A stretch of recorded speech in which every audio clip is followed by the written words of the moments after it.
நான் நேற்றைக்கு என்னுடைய ஒரு டைரி எடுத்து ஒரு சிறிய உரையை எழுதினேன். அதாவது எனக்கு எப்பொழுதெல்லாம் சமயம் கிடைக்கிறதோ நான் அவ்வப்பொழுது எழுதுவது உண்டு.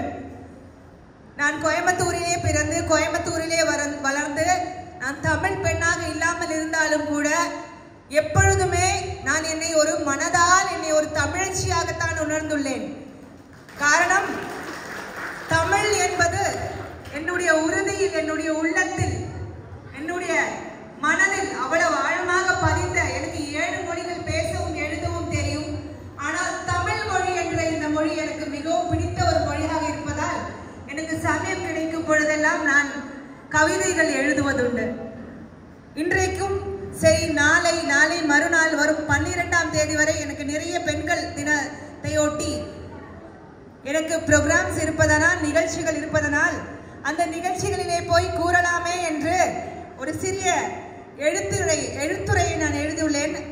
அதை உங்கள் முன்பே இன்று வாசித்து காண்பிக்க எனக்கு விருப்பப்படுகிறேன். அதன் பிறகு எனது உரையை நான் ஆரம்பிக்கின்றேன். இதயத்தில் இருந்து ஏதோ ஒரு கணம் கொண்ட உணர்வு தமிழ் வரிகளாய் இதோ கீழ்கண்ட வெள்ளை தாளில் மேல் கருப்பு எழுத்துக்களாய் பெண்மையை போற்று, அதாவது பெண்மையை போற்று என்ற இந்த தலைப்பில் நான் எழுதியுள்ளேன்.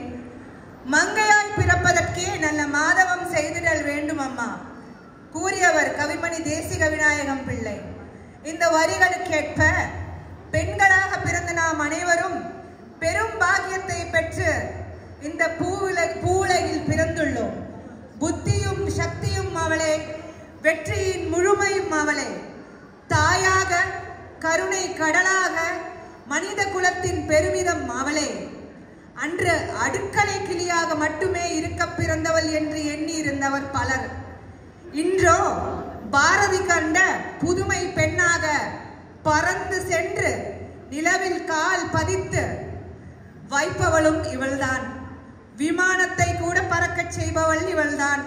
அன்று நீ வீட்டை மட்டுமே நிர்வாகம் செய்ய பிறந்தவள் என்றார் பலர். நான் என்பவள், அதாவது பெண் என்பவள் வீட்டை மட்டுமல்ல நாட்டையும் ஆள பிறந்தவள் என்று நிரூபித்தவளும் அவளே. கொடும் வழியிலும் சிரிக்க தெரிந்த ஒரே ஜீவராசி அவளே. அனைத்து துறைகளிலுமே கால் பதித்து வெற்றி காண்பவளும் அவளே.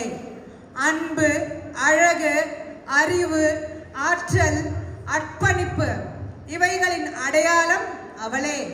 பலவீனம் இல்லை, பலவீனம் இல்லை, மாறாக பலம் அதன் பொருள் அவளே. நான் கூறுவேன், எங்களுக்கு சமத்துவம் தேவையில்லை, எங்களுக்கு சமத்துவம் தேவையில்லை, மாறாக ஒரு ஆண்மகனை விட மேன்மையான ஒரு இடம்தான் தேவை. காரணம், நான் இன்றி, அதாவது பெண்ணின்றி நீ இல்லை, நானின்றி நீ இல்லை, ஒரு பெண்ணின்றி ஆண் இல்லை, ஒரு தாயின்றி ஒரு கரு உருவாவதில்லை. நான் ஒரு பெண்ணாக மேன்மை பொருந்தியவளாக உணர்கிறேன் என்று. பெண்களாய் பிறந்த அனைவருக்கும் இந்த பிரபஞ்சத்தில் ஆளுமையும் அதிகாரமும் பொருந்திட கிரீடம் வைத்த அல்லது வைக்கப்படாத அனைத்து பெண்களுமே பேரரசிகள் தான். இந்த உலக மகளிர் தினத்தில் பெண் சக்தி உணர்ந்து பெண்களை மேன்மைப்படுத்தி அவளை கண்ணியமான உன்னதமான இடத்தில் வைத்து அனைவரும் போற்ற வேண்டும். அனைவருக்கும் எனது இதயம் கனிந்த உலக மகளிர் தின நல்வாழ்த்துக்கள். இவள் ஆளுமை பொருந்திய, அதிகாரமிக்க, பெரும்பாலான மக்களால் தவறாக, உண்மைக்கு புறம்பாக புரிந்து கொள்ளப்பட்ட சக்தி வாய்ந்த, ஆற்றல் மிக்க ஒரு பெண், அதாவது அது நான் தான். ஆகையால் இன்றைய தினத்தில் நான் எழுதிய இந்த உரைக்கு இணங்க சிறு நிமிடம் நிறைய பேர் எனக்கு அப்புறம் பேசுறதுக்காக வெயிட் பண்ணிட்டு இருக்காங்க. அதனால ரொம்ப அதிகமா நீளமாக இல்லாமல் சுருக்கமாக, அதே சமயம் கண்டிப்பாக உங்கள் அனைவரின் மனதிலும் ஒரு சின்ன மாற்றத்தையாவது கொண்டு வருவதற்காக முயற்சிப்பேன் என்று கூறி, பெண்களாக பிறந்த நாம் அனைவருமே மிக அதிசக்தி வாய்ந்தவர்கள். பல முறை என்னவென்றால் நமக்கு அது புரிவதில்லை. பண்டைய காலத்தில் 15ஆம் நூற்றாண்டு வரை பெண்களும் ஆண்களும், ஏன் ஒரு படி மேலாக சொல்ல போனால் ஆண்களை விட பெண்கள் தான் எப்பொழுதுமே ஒரு ரொம்ப இம்பார்ட்டன்ஸ் கொடுக்கப்பட்டார்கள். எப்பொழுதென்றால் 15ஆம் நூற்றாண்டு வரை. அதன் பிறகோ 16ஆம் நூற்றாண்டு துவக்கத்திலே மெல்ல மெல்ல மெல்ல மெல்ல பெண்களை அடிமைப்படுத்துவது, அதாவது பெண்கள் சமமாக வேலை, ஆண்களுக்கு சமமாக வேலை செய்ய தொடங்கிய பொழுது பெண்களும் நில உரிமை கேட்டு அவர்கள் சண்டை போராடிய பொழுது, மற்றும் வாக்குரிமை பெண்களுக்கு இல்லாத காலகட்டத்தில் பெண்களுக்கு வாக்குரிமை வேண்டும் என்று போராடிய காலகட்டத்தில் எல்லாம் சிறிதாக இந்த பெண்ணை அடிமைப்படுத்தும், இந்த பெண்ணடிமை என்ற, இந்த பெண்ணை கொத்தடிமையாக்குவது என்ற இந்த ஒரு கலாச்சாரம் தலை தூக்க தொடங்கியது. அப்பொழுது ஒரு 3000 நூற்றாண்டு, அதாவது 18ஆம் நூற்றாண்டு வரை இதை தொடர்ந்து கொண்டே வந்து ஒரு கட்டத்தில் மிகவும் மோசமாக பெண்களை அடிமைப்படுத்துவது தொடர்ந்து கொண்டிருந்தது. அந்த வேளையிலே 1820ஆம் ஆண்டு நியூ இங்கிலாந்து என்ற நகரிலே அனைத்து பெண்களும், அதாவது தையல் வேலை செய்யக்கூடிய அனைத்து பெண்களும், அன்றைய காலகட்டத்தில் தையல் வேலை செய்யக்கூடிய பெண்கள் அதிகமாக இருந்தார்கள் என்று கூறப்படுகிறது. தையல் வேலை செய்ய பெண்கள் அனைவருமே ஒன்று கூடி போராட்டத்தை நடத்துவோம், வேலை நிறுத்தம் செய்வோம் என்று அனைத்து பெண்களுமே கூடி முதல் முறையாக பெண்கள் போராட்டம் நடத்தினார்கள் 1820ஆம் ஆண்டு. அந்த ஆண்டு பெரிதாக எந்த ஒரு வித்தியாசமோ எந்த ஒரு நல்லதோ பெண்களுக்கு நடக்கவில்லை. ஆனால் மனம் தளராமல் தொடர்ந்து தன்னுடைய வாக்குரிமைக்காகவும் சம உரிமைக்காகவும் சமத்துவத்திற்காகவும் பெண்கள் போராடினார்கள். போராடி கொண்டே இருக்க மீண்டும் 1917ஆம் ஆண்டு நியூயார்க் நகரில் முதல் உலகப்போர் நடந்து கொண்டே இருந்த அந்த காலகட்டத்திலே மீண்டும் பெண்களுக்காக பெண்கள் மிகவும் அடிமைப்பட்டார்கள். அந்த காலகட்டத்திலே மீண்டும் பெண்கள் ரோட்டிலே இறங்கி, தெருவிலே இறங்கி, எங்களுக்கு சம உரிமை வேணும், இந்த போரெல்லாம் தேவையில்லை, நிம்மதியும் உணவு மட்டுமே இருந்தால் போதும், மற்றும் எங்களுக்கு சமத்துவம் சமூக நீதியும் வேண்டும் என்று தெருவில் இறங்கி போராடினார்கள். எப்பொழுது என்றால் 1917ஆம் ஆண்டு. அப்பொழுதும் பெரிதாக எந்த ஒரு மாற்றமும் வரவில்லை. பிறகு பெண்கள் கிட்டத்தட்ட 80 ஆண்டு காலம் போராடி 1975ஆம் ஆண்டு இந்த போராட்டம் அதுவரை தொடர்ந்து கொண்டே இருந்தது. பெண்கள் எங்களுக்கு சமத்துவம் வேண்டும், சம உரிமை வேண்டும் என்றெல்லாம். அதே சமயம்தான் 1975இல் ஐநா சபையால் உலக மகளிர் தினம், அந்த போராடிய தினம் மார்ச் 8ஆக இருந்ததால், அதாவது 1975ஆம் ஆண்டு மார்ச் 8ஆம் தேதி மாபெரும் ஒரு போராட்டத்தை நியூயார்க்கில் நடத்தினார்கள். அனைத்து வேலை செய்யும் பெண்கள் அனைவருமே ஒரு சம்மேளனமாக கூடி அவர்கள் சங்கத்தினர் அனைவரும் பெரும் போராட்டத்தை நடத்தினார்கள், சம உரிமைக்காகவும் சமத்துவத்திற்காகவும். அப்பொழுதுதான் ஐநா சபையிலிருந்து உலக பெண்கள் தினம் என்று கூறி இன்றையிலிருந்து தொடங்க வேண்டும், அனுசரிக்கப்பட வேண்டும் என்று அவர்கள் கூடிய அந்த வாக்குரிமையை அளித்தார்கள்.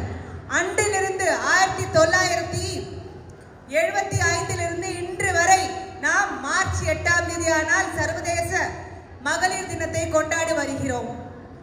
ஆனால் பெண்களே, இன்றைக்கு குழுமி இருக்கும் அத்தனை ஆண்களும் பெண்களும் அனைவரிடத்தும் நான் கேட்க விரும்புவது என்னவென்றால், இன்றைக்கு பெண்களுக்கு சம உரிமை இருக்கிறது, சமத்துவம் இருக்கிறது என்றெல்லாம் வாய்க்கிழிய பேசிக் கொண்டிருக்கிறார்கள். அனைத்து நதிகளுமே பெண்கள் பெயரில் தான் உள்ளது, கங்கா, யமுனா, காவிரி என்றெல்லாம். ஏன் நம் பூமி தாய்க்கே மாதா என்றுதான் கூறுகிறோம், பூமி தாய் என்றுதான் அழைக்கிறோம், பூமி தகப்பன் என்று கூறுவதில்லை.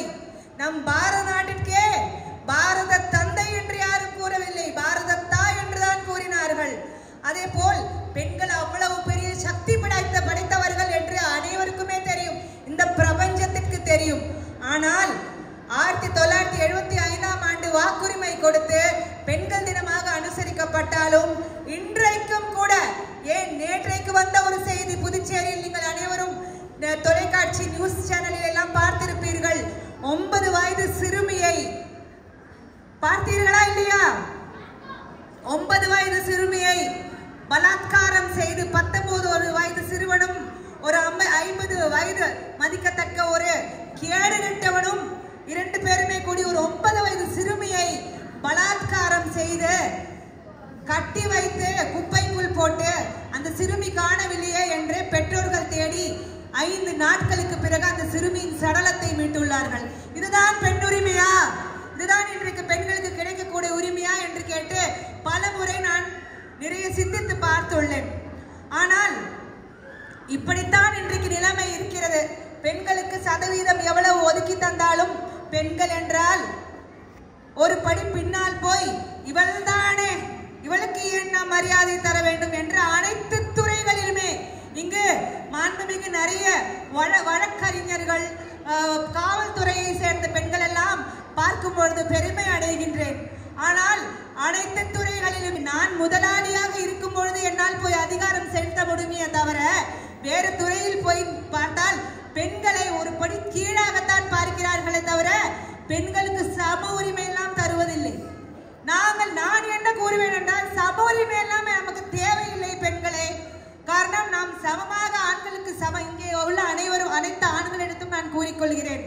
ஆண்கள் எல்லாம் தவறானவர்கள் கிடையாது. கண்டிப்பாக என்னுடைய வாழ்க்கையிலும் எனது தந்தை, எனது சகோதரன், எனது கணவர், எனது மகன் என்று 4 முக்கியமான ஆண்கள் உள்ளார்கள். அவருடைய அன்பு, பாசம், அவருடைய சப்போர்ட், துணை இல்லாமல் நான் இன்றைக்கு சாதித்துட்டு இருக்க முடியாது. என்னுடைய சாதனைகள் என்னவென்று நான் சமயம் இருந்தால் குறிப்பிடுவேன், பின்னதாக குறிப்பிடுகிறேன். ஆக இன்றைக்குள்ள காலகட்டத்தில் பெண்களை அமர்த்தி வைத்து அடக்கி வைத்து அடிமைப்படுத்துகிறார்கள். அனைவருமே, அனைத்து ஆளுகளுமே அல்ல, பர்டிகுலரான சில பேர் மட்டும் பெண்களை கண்டிப்பாக அப்படித்தான் பார்க்கிறார்கள். ஆனால் பெண்களுக்கு உயர வேண்டும் என்றால் நான் பெண்ணாக இருந்து தனியாக உயர்ந்து விட முடியுமா என்றால் கிடையாது. நிச்சயமாக நம்முடைய சகோதரரின் துணை, தந்தையாரின் துணை, நம் கணவரின் துணை கண்டிப்பாக தேவை. அந்த வகையில் நான் மிகவும் I can say I'm a very lucky girl to have a very good husband because கல்யாணம் ஆன பிறகு பெண்களுக்கு நிறைய நம்ம இன்னைக்கு பார்த்துட்டு தான் இருக்கிறோம். பெண்களுக்கு சுதந்திரம் கொடுக்கிறார்களா? இல்லை. வேலைக்கு போகலாம் என்றால் அதற்கு 100 தடை சொல்கிறார்கள். வெளியே புறப்பட்டால் அதற்கு 100 தடை சொல்கிறார். அடுக்களை கிளியாக மட்டும்தான் இருக்க வேண்டும் என்று சொல்லி வீட்டிலே வைத்து ஒடுக்கி ஒரு பெண்ணை கடைசியில் எங்க போய் சேர்றாங்க பெண்கள் எல்லாம்? சமைச்சு நமக்கு நிறைய நேரம் இருக்கு, வெளியே போய் சம்பாதிக்கலாம், நம்முடைய ஆற்றலை ஆக்கப்பூர்வமான சிந்தனைகளை வளர்க்கலாம் என்றெல்லாம் நினைத்தோமே. ஆனால் நமக்கு அனுமதி கிடைக்கவில்லையே என்று அடக்கி குட்ட குனிந்து கடைசியில போய் கீழே உட்காந்து எங்க பாக்குறாங்க, எங்க போய் முடியறாங்க? டிவி சீரியல் பாக்குறாங்க. இருக்குதா இல்லையா? 6 மணி ஆயிடுச்சு, 7 மணி ஆயிடுச்சு, 7:30 மணிக்கு ஒரு சீரியல், 8 மணிக்கு ஒரு சீரியல், 8:30 மணிக்கு ஒரு சீரியல், 9 மணிக்கு ஒரு சீரியல். சீரியல்ல காமிக்கிறதெல்லாம் என்ன? வன்மம். ஆமாவா இல்லையா? ஏன்னா சீரியலுக்கு அடிமைப்பட்டு இன்னைக்கு நிறைய பெண்கள் போன் சீரியல் எல்லாம் பார்க்க கொண்டு இருக்கிறார்கள் என்றால் அதற்கு காரணம் அந்த பெண்கள் மட்டுமல்ல, அதை பார்ப்பதனால் அந்த ஆக்டர், அந்த சீரியல்ல நடிக்கிற நடிகர்களும் பல 1000 கோடிகளை சம்பாதித்து பெரிய ஆட்கள் ஆகிறார்கள். அந்த நிறுவனத்திற்கு பணம் கிடைக்கிறது, அந்த தயாரிப்பாளருக்கும் அந்த டைரக்டருக்கும் பணம் கிடைக்கிறது, இயக்குனருக்கும் பணம் கிடைக்கிறதே தவிர வீட்டில் உட்கார்ந்து பார்க்கக்கூடிய நாம் பெண்களுக்கு என்ன கிடைக்கிறது? கண்ணீர் ஒண்ணுதான். அதை பார்த்து கண்ணீர் படுறதும், ஐயோ இவ பாவமே, இவ அடுத்தது என்ன பண்ண போறான், நம்மளை பேதலிச்சு, நம் புத்தியை பேதலிச்சு, நம்ம எல்லாம் புத்தி பேதலிச்சு போக வேண்டும். நீ அவ்வளவுதான் என்ன ஒண்ணு உட்கார வைத்த ஆண்களை தான் சொல்ல வேண்டும். பெண்களே, ஆண்கள் உங்களுக்கு ஆக்கப்பூர்வமான சிந்தனைகளை வளர்க்குவதற்காக நீங்கள் போய் வேலை செய்யுங்கள் என்று கூறியிருந்தார்களானால் அனைத்து பெண்களுமே என்று 100% பெண்கள், ஒரு பெண் கூட வீட்டில் இல்லாமல் காலையில் போய் வேலை செய்துவிட்டு வீட்டில் வந்து பிள்ளைகளை பார்த்து அதோட டயர்ட் ஆயிடுவாங்க. இந்த டிஆர்பியும் இந்த டிவி கம்பெனியும் டிவி சேனல்ஸ் எல்லாம் மூடி பெட்டிக்குள்ள போட்டுட்டு போக வேண்டியதுதான். முன்னேறுவது அவர்களாக இருக்க மாட்டார்கள், முன்னேறுவது நீங்களாக இருப்பீர்கள். ஆகையால் ஆண்களும் இன்றைக்கு பெண் முன்னேற்றத்திற்கும் பெண்ணின் சுதந்திரத்திற்கும் ஒரு மிகப்பெரிய தடசமாக உள்ளார்கள், தடங்களாக உள்ளார்கள் என்பதில் எந்த ஒரு மாற்று கருத்தும் யாருக்கும் இருக்க முடியாது. அதனால் அதனால் இன்றைக்கு உள்ள அனைத்து ஆண்களிடமே நான் ஒரு சிறிய கோரிக்கை விடுக்கின்றேன். பெண்களுக்கு தயவு செய்து சுதந்திரம் தாருங்கள். அவர்களின் ரெக்கையை விரித்து அவர்கள் பறக்கட்டும். கண்டிப்பாக ஒரு ஆக்கப்பூர்வமான பெண்ணாக, உங்களுக்கு துணை நிற்கும் ஒரு பெண்ணாக, எக்கனாமிக்கலாவும் பொருளாதார ரீதியிலும் சரி நல்ல ஒரு துணை கொடுக்கும் பெண்ணாக சேமித்து வைத்து உங்களுக்கு கண்டிப்பாக சப்போர்ட் தான் செய்ய போறாங்க. ஏன்னா பெண்கள் தான் புத்தி சக்தி எல்லாமே பெண் தான் அப்படின்னு தான் அன்னைக்கே சொல்லியிருக்காரு. கடவுளே சொல்லியிருக்காரு, சிவன் மட்டும் ஒண்ணுமே கிடையாது, சிவனும் சக்தியும் சேர்ந்தாதான் கடவுள்னு சொல்லியிருக்காரு. பாதி பெண்ணுனா பாதி ஆண் தான். அந்த பாதி எங்களுக்கு வேண்டாம். எங்களுக்கு மேன்மையான நிலை வேண்டும். ஆணை விட பெண் தான் ஒரு படி மேல் என்ற நிலைக்காக நாம் அனைவரும் போராடுவோம். நாம் அனைவரும் அதற்குண்டான போராட்டம் செய்து கொண்டே இருந்தால்தான் இந்த பெண் அடிமைத்தனம், இந்த பெண்களை கேவலமாக நடத்துவது, பாலியல் பலாத்காரம் செய்வது இதெல்லாம் குறையும். ஆக எனக்கு முன்பாக பேசிய சிஸ்டர் வழக்கறிஞர் அவர்கள் மிகவும் அழகாக குறிப்பிட்டார்கள். படிப்பு என்பது, பெண் கல்வி என்பது எவ்வளவு முக்கியம் என்று. இன்றைக்கு நான் ஒரு மோட்டிவேஷனல் ஸ்பீக்கரா இருக்கிறேன். நிறைய இடத்துல போய் கவுன்சிலிங் பண்ணிட்டு இருக்கிறேன். முக்கியமாக நான் ஒரு அம்மா சேவா சேரிட்டபிள் ட்ரஸ்ட் என்ற ஒரு அறக்கட்டளையை நிறுவி வருகின்றேன். அந்த அறக்கட்டளையின் முக்கியமான மெயின் நாங்க என்ன போக்கஸ் பண்றோம்னா பெண் கல்வி. பெண்களுக்கு உண்டான கல்வி தான் நாங்க போக்கஸ் பண்றோம். பெண்கள் தான் இன்னைக்கு படிச்சுட்டு தான் இருக்காங்க அப்படின்னு நினைக்காதீங்க. இன்றைக்கு கூட இந்த 2024ஆம் ஆண்டு கூட பெண்களை 6வதோ 7வதோ 8வதோ படித்த பிறகு போதும் படிச்சது பெண் தானே, அவ வீட்டுல உட்காரட்டும் அப்படின்னு சொல்ற பெற்றவர்களை நான் பார்த்திருக்கிறேன். அதே சமயம் பிள்ளைகள், பெண் குழந்தைகள் நாங்க போய் கேட்டாலுமே மேம் எனக்கு படிக்க பிடிக்கல, நான் வீட்டிலே இருந்துக்கிறேன்னு சொல்லி வீட்டிலேயே உட்கார்ந்து இருக்கிறாங்க. பெண்களுக்கு ஸ்கூலுக்கு போக பிடிக்கல, படிக்க பிடிக்கல, அது என்னமோ காரணத்தினால அவங்களெல்லாம் போய் நாங்கள் கவுன்சிலிங் செய்து அவங்களெல்லாம் போய் மீண்டும் பள்ளிக்கு சேர்த்து அவங்களுக்கு நாங்கள் நிறைய உதவிகள் எங்களுடைய அறக்கட்டளை மூலமாக செய்து வருகிறோம். அது மட்டுமல்ல, வீட்டில் முடங்கி கிடக்கிற பெண்களை சுய உதவி குழு என்ற பல குழுக்களை அமைத்து நாங்களும் எங்கள் அறக்கட்டளை மூலமாக ஒகேஷனல் சென்டர் நடத்தி அதில் பியூட்டிஷியன் கோர்ஸ், பேசிக்கான கம்ப்யூட்டர் கோர்ஸ் மற்றும் தையல் பயிற்சி எல்லாம் கொடுத்து சுய தொழில் முனைவோராக பெண்களை ஏதாவது ஒரு செய்வதற்காக நானும் இன்றைக்கு என்னால் முடிந்தவரை பெண் கல்விக்கும் பெண் முன்னேற்றத்திற்கும் உமன் எம்பவர்மெண்ட்காக நான் நிறைய பணிகளை செய்துள்ளேன் என்ற பெருமையாக உங்களிடத்தை இன்றைக்கு பகிர விரும்புகின்றேன். அதே போல இன்றைய தினம் கடைசியாக நான் யார் என்று நீங்கள் நினைக்கலாம். சொனாலி பிரதீப் என்று கூறி என்னை அறிமுகப்படுத்தினார்களே, சமூக ஆர்வலர் என்று கூறினார்களே, சமூகத்தின் மீது மிகுந்த அக்கறை நிறைந்தவர் என்று கூறினாரே என்று நீங்கள் அனைவரும் நினைக்கலாம். என்னை நிறைய பேருக்கு தெரிந்திருக்காது. அதனால் எல்லாரும் முன்னுரையை இன்ட்ரோடக்ஷன் முதலே கொடுப்பார்கள். ஒரு சேஞ்ச்காக இன்ட்ரோடக்ஷன் கடைசியில கொடுத்துட்டு நான் உட்கார விரும்புகிறேன். அதாவது நான் ஒரு சாதாரண குடும்பத்திலே பிறந்து, பெரிய ஹாஷ் போஷ் பெரிய பணக்கார குடும்பம் எல்லாம் கிடையாது. மிகவும் கஷ்டப்பட்டுதான் என்னுடைய தந்தையார் என்னை படிக்க வைத்தார். அதே போல் என்னுடைய குடும்பத்தில் பார்த்தீர்களானால் சத்தமாக சிரிப்பது கூட பெண்களுக்கு அலோடு கிடையாது. ஏதாவது ஜோக் அடிச்சுட்டாங்கன்னா நாங்கள் ஹஹஹஹான்னு சிரிச்சோன்னா உடனே எங்கள் அம்மா எங்களை முறைப்பாங்க. அதற்காக எங்கள் பெற்றோர்கள் குறைந்தவர்கள் என்று கூற விரும்பவில்லை. கடவுள் பாக்கியத்தினால் எனக்கு கிடைத்த பெற்றவர்கள் மிகவும் நல்ல ஒரு பெற்றவர்களை, அம்மா அப்பாவை நான் அடைந்து அவர்கள் அந்த ஒரு கலாச்சாரத்தில் வளர்ந்தவர்கள். அதனால் சத்தமாக சிரித்தால் கூட பெண்களுக்கு அங்கே அனுமதி கிடையாது. அப்படிப்பட்ட ஒரு குடும்பத்திலிருந்து வந்து கல்யாணம் முடிந்த பிறகு எல்லாமே அவ்வளவுதான் முடிந்து விட்டது என்று பாதி வாழ்க்கை போய்விடும். ஆமாவா இல்லையா? பெண்களே ஆமான்னா ஆமான்னு சொல்லுங்க. கல்யாணம் முடிஞ்சோன்னா பாதி வாழ்க்கை க்ளோஸ், தாலி கழுத்துல ஏறினா வாழ்க்கை காலி, அப்படிதானே அப்படின்னு நினைக்கிறாங்க. அதுக்கப்புறம் குழந்தையாயிருச்சுன்னா முழுசாவே காலி அப்படின்னு நினைச்சிட்டு இருக்கிறாங்க இன்னைக்கு நிறைய பெண்கள். ஆனால் என்னுடைய வாழ்க்கை தொடங்கியது எப்பொழுது என்றால், கல்யாணம் முடிந்து 2 குழந்தைகள் பிறந்த பிறகு, கல்யாணம் முடிந்த பிறகுதான் என்னுடைய MBA என்ற அந்த பட்டப்படிப்பை நான் முடிக்கின்றேன். கல்யாணம் செய்யும் போதே, நான் காலேஜில் படிச்சுட்டு இருக்கும் போதே கல்யாணம் செய்து விட்டார்கள். கல்யாணம் நடந்து விட்டது, லவ் மேரேஜ். அதுக்கப்புறம் என்னுடைய முதுநிலை பட்டப்படிப்பை நான் கல்யாணத்துக்கு பிறகு படிக்கின்றேன்.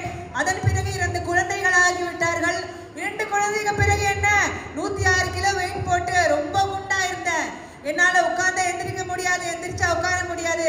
எனக்கு இல்லாத நோய்களே இல்லை உடம்புல. டாக்டர் கிட்ட உடம்பெல்லாம் வலிக்குது டாக்டர், எப்பவுமே உட்கார்ந்து எந்திரிக்க முடியல, என் குழந்தைய கூட தூக்க முடியலன்னு சொன்னா டாக்டர் சொல்லுவாங்க, உனக்கு தைராய்டு இருக்குதுமா, டயபெட்டிஸ் வரப்போற ஒரு ஸ்டேஜில் இருக்கிறம்மா, உனக்கு நீ லெகமெண்ட் ப்ராப்ளம் வரும், அதாவது முட்டு தேய்மானம் வரக்கூடிய சான்சஸ் இருக்குமா, இதற்கு எல்லாமே நீ உடல் எடை குறைய வேண்டும் என்று சொன்னார்கள். ஆனால் நான் எங்கே கிடைத்தாலும் சாப்பாடு மட்டுமே எனது வாழ்க்கை என்று வாழ்ந்து கொண்டிருந்த பெண். சாப்பாடு கிடைத்தா போடுவோம், எல்லாமே கிடைச்சிச்சுன்னு நினைச்சு சாப்பாடு சாப்பாடு எங்கே பார்த்தாலும் சாப்பாடு, அந்த மாதிரி ஒரு ஃபூடியாக இருந்த நான், அப்படிப்பட்ட ஒரு பெண்ணாக இருந்த நான் எங்கே போய் டயட் செய்யறது? அதே மாதிரி உட்கார்ந்து அப்படியே கவுச் பொட்டேட்டோ என்று சொல்வார்கள் இல்லையா ஆங்கிலத்தில், மிகவும் அழகாக கவுச் பொட்டேட்டோவா இருந்து ரொம்ப உல்லாசமாக ஜாலியா வாழ்ந்து பழகினவன். அதனால எப்ப வரைக்கும் 25 வயது வரைக்கும். அதன் பிறகு டாக்டர் சொல்லிட்டாங்க, உடம்ப குறைச்சி ஆகணுமா, இல்லாட்டி நீ பெரிய நோய்வாய்ப்பட்டுருவேன்னு சொல்லிட்டாங்க. என்னால உடம்ப குறைக்க முடியாது அப்படின்னு நினைச்சேன். ஆனா நம்ம சமுதாயத்துல பாருங்க, நம்ம ஒரு நல்ல வேலை செய்ய ஒரு 90% மைண்ட்ல உடம்ப குறைக்க முடியுமா, அதெல்லாம் நம்மளால முடியாது. ஆனா ஒரு 10% குறைச்சிடலாம், எப்படியாவது குறைச்சிடலாம் அப்படின்னு வரும்போதுதான் நம்முடைய அக்காமார்கள், அண்ணிமார்கள், நாத்தனார்மார்கள், ஃப்ரெண்ட்ஸ் அப்படின்னு சொல்லி பக்கத்து வீட்டார்கள், அண்டை வீட்டார்கள் எல்லாம் வருவாங்க. எதுக்குப்பா இப்போ வெயிட் குறைக்கிற, கல்யாணம் ஆயிடுச்சு, 2 குழந்தைங்க ஆயிட்டாங்க, இனி வெயிட்டை குறைச்சி உன்னை பொண்ணு பார்க்கவா வர போறாங்க, இனி நீ என்ன ஒரு கல்யாணமா பண்ண போற, எல்லாம் முடிஞ்சது அவ்வளவுதான். எப்ப 25 26 வயசுல, ஆமால எல்லாம் முடிஞ்சது, இனி என்னப்பா நமக்கு வேண்டி கிடக்குது. அப்புறம் திருப்பி வலி, வேதனை, முட்டு வலி, இடுப்பு வலி. டாக்டர் கிட்ட போனா, Sonali, you must lose your weight. You cannot do anything. I'll give you all the medicines, but that will not help you. You must lose the weight அப்படின்னு சொல்லுவாங்க. ஓகே, திருப்பி வீட்டுக்கு வந்து மெல்ல மெல்ல மெல்ல மெல்ல. ஆனா என்ன சொல்ல வரேன்னா, நம்மளுடைய சமுதாயத்தில் நமக்கு ஊக்கம் அளிப்பவர்களோ என்கரேஜ் செய்பவர்களோ யாருமே கிடையாது. ரொம்ப ரொம்ப ரொம்ப ரொம்ப கம்மி, 0.5% தான் இருப்பாங்க. இது 99.5% என்ன சொல்லுவாங்கன்னா, ஏதாவது ஒரு வேலை செய்யணும், உனக்கு தேவையா, பேசாம வீட்டுல இருக்கிறியா, சீரியல் பாக்குறியா, சமைச்சு போடுறியா, பசங்களை பாத்துக்கிறியா, பேசாம இருக்கிறியா, இப்படித்தான் கூறுவார்கள். டிமோட்டிவேட் செய்பவர்களா இந்த சமூகத்தில் அதிகமே தவிர மோட்டிவேட் செய்வதற்காகவோ என்கரேஜ் நீ செய்யுமா பாத்துக்கலாம் தைரியம் கொடுப்பதற்காகவோ ஒரு ஆளும் இருக்க மாட்டார்கள். துரதிர்ஷ்டவசமான விஷயம். ஆனால் அந்த மாதிரி ஒரு நிலைமையை தான் நானும் கடந்து போய் கொண்டிருந்தேன். ஆனால் ஒரு என்னுடைய கணவர் மட்டும்தான் எனக்கு மிகவும் சப்போர்ட் பண்ண, இல்ல உன்னால வெயிட் கம்மி பண்ண முடியும், உடனே நீ வெயிட் கம்மி பண்ணு. அதுக்கப்புறம் கொஞ்சம் கொஞ்சமா வெயிட் கம்மி பண்ணி நான் 8 மாசத்துல 55 கிலோ வந்தேன். 106 கிலோல இருந்து 55 கிலோ 8 மாசத்துல வந்தேன். என்னால பண்ண முடியும்னு நான் நினைக்கல. வெயிட் லாஸ் அப்படிங்கிறது பெரிய சாதனைப்பா. நான் போய் நிலவுல கால் ஊன்றிட்டேன்னு நான் சொல்ல கிடையாது. இதுவும் ஒரு சாதனை. இது போல் பல சாதனை பெண்கள் செய்ய முடியுங்கிறதுக்காக சொல்ல வரேன். வெயிட் கம்மி பண்ணேன். வெயிட் கம்மி பண்ணும் போது எல்லாமே சொன்னாங்க, ஐயோ சொன்னாலே நீ ரொம்ப ஆளே மாறிட்ட, நீ முதல் மாதிரியே இல்லை, எப்படி இருந்த இப்போ எப்படி ஆயிட்டே அப்படி சொல்லி என்னுடைய ஒரு நண்பி ஒரு பெண் வந்துட்டு, மிஸ்ஸஸ் கோயம்புத்தூர் என்ற ஒரு ஈவெண்ட் நடக்குதாமே, நீ இப்போ பார்க்க ரொம்ப ட்ரிம்மா அழகா இருக்க, ஜிம்முக்கெல்லாம் போய் why can't you participate அப்படின்னு சொன்னாங்க. அப்போ எனக்கு வந்துட்டு வெயிட் கம்மி பண்ணது வந்துட்டு நான் உலக அழகி ஆக வேண்டும், மிஸ்ஸஸ் இந்தியா ஆக வேண்டும் என்பதற்காக எல்லாம் கிடையாது. என்னுடைய ஹெல்த் நல்லா இருக்கணுங்கிற ஒற்றை காரணத்துக்காக தான். அந்த டைம்ல தான் மிஸ்ஸஸ் கோயம்புத்தூருக்காக ஒரு விண்ணப்பத்தை கொண்டு வந்து என்னுடைய கையில் கொடுக்கிறார்கள். சரி பார்ட்டிசிபேட் பண்ணலாமா, காலேஜ் டைம்ல பார்ட்டிசிபேட் பண்ணியிருக்கிறேன், சரி பண்ணலாம், பண்ணிதான் பார்க்கலாம் அப்படின்னுட்டு நான் பார்ட்டிசிபேட் பண்ணேன்.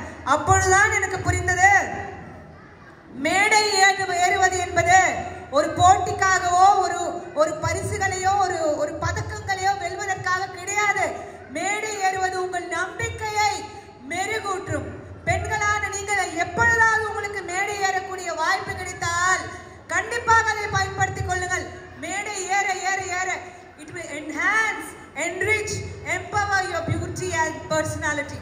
அதனால உங்களுக்கு கண்டிப்பாக எப்பொழுதெல்லாம் சமயம் கிடைக்கிறதோ மேடை ஏற பழகிக் கொள்ளுங்கள். உங்களுடைய திறமையை வெளிக்காட்ட பழகிக் கொள்ளுங்கள். இந்த நாணம் பயர்ப்பு அதெல்லாம் வேணும் தான். ஆனா ஒரு ஸ்போர்ட்ஸா நம்ம இருந்தோம்னா தான் நம்மளால சாதிக்க முடியும். துணிவு ஒன்றுமே தான் நமக்கு வெற்றியை கொடுக்கும். அதனால மிஸ்ஸஸ் கோயம்புத்தூர்ல பார்ட்டிசிபேட் பண்ணும்போது முதல் முறை நான் மேடை ஏறும் பொழுது மிகவும் கஷ்டமாக கூச்சமாக எல்லாம் இருந்தது. ஆனால் அதன் பிறகு 4-5 கட்ட அந்த நிறைய அந்த போட்டிகள் எல்லாம் வைப்பாங்க இல்லையா, ஆனா என்னோட பெஸ்ட் பண்ணணும் அப்படிங்கறத நான் ரொம்ப குறியா இருந்தேன். என்னோட பெஸ்ட் பண்ணேன். மிஸ்ஸஸ் கோயம்புத்தூர் என்ற அந்த பட்டத்தை 2015 நான் வின் பண்ணேன். கண்டிப்பாக நீங்க கை தட்டலாம். நான் வெயிட் பண்றேன்.